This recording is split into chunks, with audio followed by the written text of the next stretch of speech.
Hello dear students, बेटा आज हम मिड टर्म एग्ज़ाम्स के लिए एक प्रैक्टिस पेपर सॉल्व करेंगे जिससे हमें पेपर का पैटर्न भी पता चल जाएगा जो कि हमारे डिपार्टमेंट ने इशू किया है।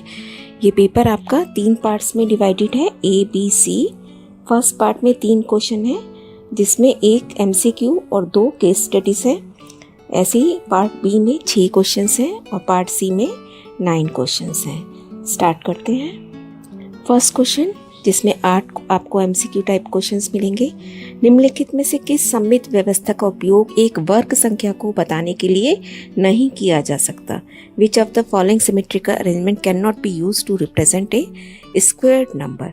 अब देखिए बेटा, यहाँ पे 1, 3 फिर 5 और फिर 7। तो जब इस तरीके का रिप्रेजेंटेशन होता है तो हम एक स्क्वायर नंबर को अटेंड कर सकते हैं। तो बेटा ये इसका मतलब ये हमारे को हो सकता है। अब यहाँ 4/4 का स्क्वायर है तो ये भी इस स्क्वायर नंबर को रिप्रेजेंट कर रहा है। यहाँ पे भी सेम यही पैटर्न है, 1 फिर 3 फिर 5 फिर 7। तो ये भी स्क्वायर नंबर को शो कर सकते हैं, हम इससे पैटर्न बना सकते हैं। लेकिन ये जो है ये हमारा नहीं स्क्वायर नंबर्स को रिप्रेजेंट कर रहा। तो हमारा आंसर यहाँ पे डी है। 3 रेखाएं एक दूसरे को बिंदु P पर काटती हैं, ये देखिए इस तरीके से, और रेखा L रेखा N के लंबवत है। इसका मतलब दोनों ये आपस में एक दूसरे के ऊपर परपेंडिकुलर हैं। साथ में हमें क्या दिया गया है, एंगल 65 डिग्री। ये जो एंगल है ये 65 डिग्री का है। तो हमें एंगल 3 और एंगल 4 का टोटल बताना है, sum of the measurement of angle 3 and 4। अब देखिए बेटा, 6 और 5 ये जो एंगल है ये दोनों मिला के, क्योंकि ये परपेंडिकुलर लाइन है, लंब है, तो ये कितना हो गया 90 डिग्री। और 6 का वैल्यू हमें पता है तो 5 निकाल लेंगे हम यहाँ से। 5 हो गया 90 घटा 65 बराबर 25 डिग्री।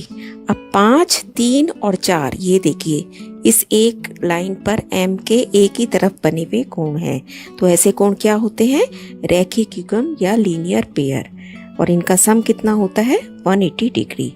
अब आपको 5 का टोटल पता है 25 और 3 और 4 सारे मिला के 180 के हैं। तो 25 को उधर जाके घटा कर देंगे, हमारे पास आ जाएगा 155 डिग्री। और उसने 3 और 4 का टोटल ही हम। Next question, 3⁻0 into 7⁻0 plus 6⁻0। तो बेटा हमें पता है कि किसी भी नंबर की पावर अगर कभी भी 0 होती है then we get answer 1 always. तो हमारे पास क्या आ गया, ये रूल हो गया। क्वेश्चन को लिख लेते हैं, 1 ये भी 1, ये भी 1 और ये भी 1। ब्रैकेट में 1 into 1, so this is 1, 1 plus 1 2 answer आ गया फाइनली। एक समद्विबाहु त्रिभुज ABC में AC की लंबाई 10 सेंटीमीटर और ऊंचाई 6 सेंटीमीटर है। PAB पर एक बिंदु है, जैसा यहाँ दिख रहा है बेटा।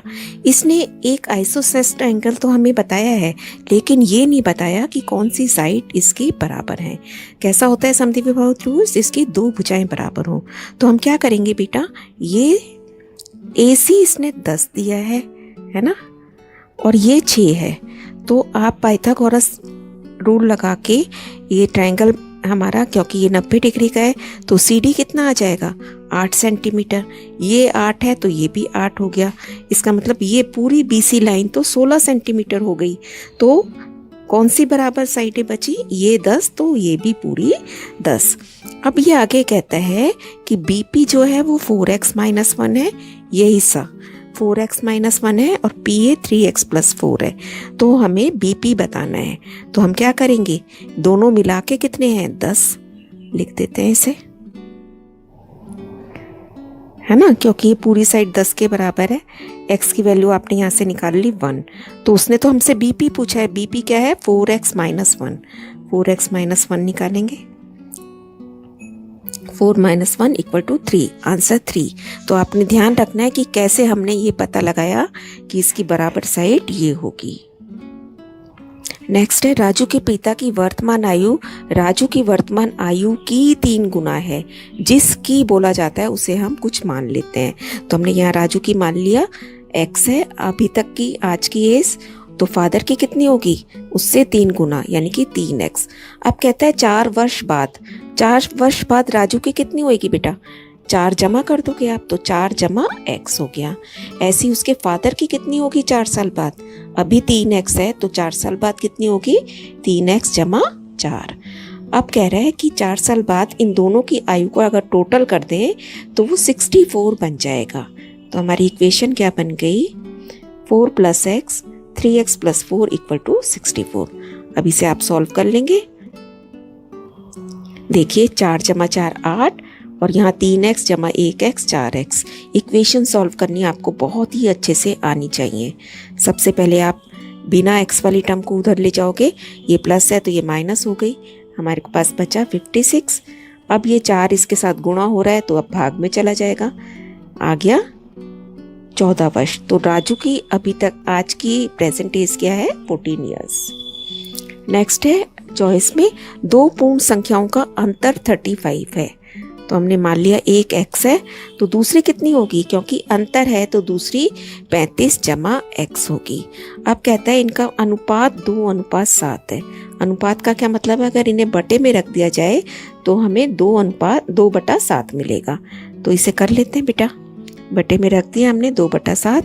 अब फिर से एक तरीके से इक्वेशन है आपकी, क्रॉस मल्टीप्लाई करके सिंप्लीफाई करेंगे, सारा कुछ सॉल्व करेंगे। आप अपने आप ध्यान से स्टेप्स देखेंगे and we will get the answer. x = 70/5 that is 14। और उसने पूछा है दोनों संख्याओं का गुणनफल। तो अगर पहली संख्या 14 आ गई तो दूसरी उसमें 35 जमा करके आएगी, तो दूसरी बन गई 49। अब इन दोनों का गुणनफल निकालना है ना। क्वेश्चन थोड़ा और लेंथी कर दिया, वैसे ये 1 नंबर का क्वेश्चन है। नेक्स्ट है 1 प्रकाश वर्ष वह दूरी, आपको पता है ये सारा क्वेश्चन, और ये इतना बड़ा फिगर है और इसको हम किस तरीके से लिख सकते हैं 9.5 और 10 की पावर जितने जीरो हैं यहाँ पे देखिए तो 11 आ जाएगा, 10 की पावर 11। अब कहता है 1 प्रकाश वर्ष इतना है किलोमीटर दूर पर, तो हमसे 5 प्रकाश वर्ष की दूरी पूछी गई है। तो इस दूरी को हम 5 से गुणा कर देंगे। 9.5 × 10⁻11 लिखा बेटा आपने, अब इसे 5 से गुणा कर दिया, तो इसको तो अलग से अलग छोड़ दिया, सिर्फ इस नंबर को नंबर से गुणा करके हमारा आंसर बन गया C। नेक्स्ट है √1369 को सॉल्व करना है। तो आप देखिए इसको हम डिवीज़न मेथड से सॉल्व करेंगे, 2 के पेयर बना लेंगे, क्योंकि एक ये ऐसा नंबर है ना, ये 2 से जा रहा, इवन नंबर तो है ही नहीं, तो किसी भी इवन नंबर से नहीं जाएगा, और ना ही 3 से जा रहा, 5 से नहीं जा रहा, 7 से नहीं जा रहा। तो ऐसे केस में जब इन्हीं छोटे नंबर से कोई नंबर नहीं जाता तो हम सीधा डिवीज़न मेथड को अप्लाई करेंगे, जहाँ 2 की पेयरिंग करते हैं। अब आपने ये 2 नंबर कंसिडर करने हैं, ऐसा नंबर देखना है जिसको उसी से गुणा करें तो इससे छोटा या बराबर बने। तो 3 लिखा, पहले 9 बन गया, अब ऊपर से जोड़ा उतारा, यहाँ पे अब आपको एक नंबर रखना है तो 7 रख दिया हमने, पूरा चला गया, आंसर इज 37। नेक्स्ट है कौन सी आकृति गुण भुजाओं में, इनमें से किस आकृति में भुजाओं का केवल एक जोड़ा समांतर है, एक युग्म, only 1 pair of side is parallel. तो बेटा क्लियर कट विजिबल है आपके पास, ये फिगर ऐसी है जिसमें ऊपर आमने सामने की भुजाएं पैरेलल है और ये वाली नहीं है। नेक्स्ट क्वेश्चन बेटा सेकंड क्वेश्चन है जिसमें हमें केस स्टडी दी गई है। 4 क्वेश्चन आपको करने हैं 2-2 नंबर के। तो कुछ हमें एक्टिविटीज़ यहाँ बताई गई हैं। पक्की सड़क पर दौड़ना कितने डिस्टेंस है, 3 किलोमीटर। कच्ची सड़क पर कहीं क्रॉस कंट्री रेस का एक इवेंट हो रहा है जिसमें इस तरीके से पक्की सड़क पर आपको कितनी दूरी तय करनी पड़ेगी, 3 किलोमीटर। पहाड़ी पर चढ़ना 2 किलोमीटर। कीचड़ दौड़, इस तरीके से हमें डिस्टेंस बता रखा है। क्वेश्चंस देखते हैं। कुल दूरी का कितना भाग कीचड़ दौड़ है? कीचड़ दौड़ कितनी है बेटा, 1 किलोमीटर। तो हमारे पास कुल दूरी कितनी है, इसे आप ऐड कर लेंगे। 3 और 2 5 और 2 7 8 और 2 10 और 1 11। कुल दूरी 11 और कीचड़ भाग आपकी कितनी है, 1 किलोमीटर। तो आंसर बन गया 1/11। कुल दूरी का कितना भाग जल निकायों का है? जल निकाय कितने हैं बेटा, 1। So this is once again 1/11। पक्की और कच्ची सड़कों पर तय की गई दूरी, कुल दूरी का कितना भाग है? इन दोनों को ऐड करना है। 3 और 2 5 यानी कि 5/11। वेरी इजी है ना। अब कह रहा है पहाड़ी पर चढ़ना, यहाँ क्वेश्चन में कुछ गलती है। पहाड़ी पर चढ़ना कुल दूरी का कितना भाग है। इंग्लिश में देख के हमें क्लियर हो जाता है। अब पहाड़ी पर चढ़ते हैं, देखते हैं कितनी दूरी पर चलना होता है, 2 किलोमीटर। तो आंसर बन गया 2/11। नेक्स्ट है, जंगलों से दौड़कर पहाड़ियों पर चढ़कर क्रॉस कंट्री में कुल दूरी का कितना भाग कवर किया जा सकता है। तो इसे भी अब आप समझ गए हैं, दोनों को जोड़ करके 4/11, जो कि आधे से कम है, क्योंकि 11 का आधा कितना है, 5.5। तो 4 आ रहा है, तो इसलिए आधे से कम है इसका आंसर। नेक्स्ट केस स्टडी है, प्रत्येक पंक्ति या कॉलम में समान संख्या में छात्रों की व्यवस्था करनी है। जैसे इसने यहाँ पे 9 करे, 3 इधर से और 3 इधर से, है ना बेटा। अब हमें क्वेश्चन देने के 100 विद्यार्थियों को आपको अरेंज करना है। तो आप कैसे करोगे, 10-10 का ऐसे कर लोगे ना, स्क्वायर बना लोगे। 100 का अंडर रूट क्या होता है, 10। इसका मतलब 10 ही इधर से लाइनें लगाओगे या 10 ही इधर से।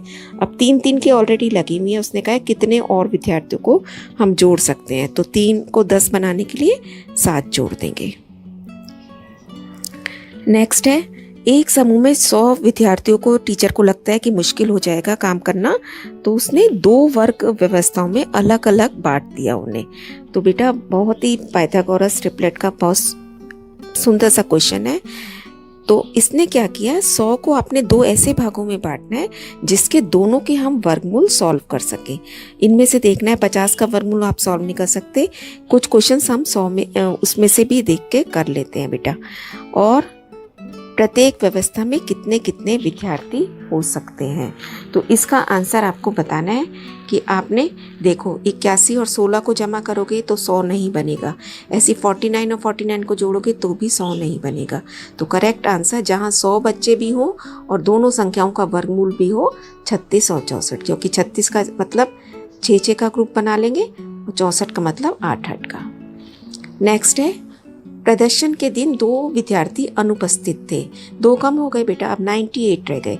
अब वो कह रहे हैं फिर से 2 भागों में बांटना है। तो 98 को हम कैसे 2 भागों में बांट सकते हैं, आंसर इज डी, 49 + 49 आपका आंसर 98 बनता है। क्योंकि और किन्हीं 2 क्रमागत संख्याओं के वर्गों के बीच का अंतर क्या होता है, अगर दोनों लगातार संख्याएं आ रही हो, कॉन्सिक्यूटिव नंबर्स हो, तो उनके स्क्वेयर्स का डिफरेंस हमेशा उनके टोटल के बराबर होता है। ध्यान रखना है आपको, कई बार ये क्वेश्चन हमसे पूछा जा सकता है। निम्नलिखित में से कौन सा अलग है। तो देखिए 100 का अंडर रूट किया, यहाँ पे इसने 10, फिर 10 और फिर 5 तो सब में ही ऐड हो रहा है बाद में, लेकिन यहाँ पे 1400 का वर्गमूल नहीं है 40। तो इसलिए इनमें से सब में से अलग कौन सा है, डी पार्ट, क्योंकि 400 का वर्गमूल 20 होता है, 900 का वर्गमूल 30 होता है, लेकिन 1400 का वर्गमूल 40 नहीं है, इसलिए ये पार्ट सबसे डिफरेंट है। और बेटा यहाँ हमारा पार्ट ए कंप्लीट होता है। इस क्वेश्चन को हम पेपर को हम अलग अलग पार्ट्स में करेंगे, क्योंकि paper is too much lengthy, एक बार में कवर करना मुश्किल है। आप इसकी प्रैक्टिस कीजिए, कीप ऑन लर्निंग, स्टे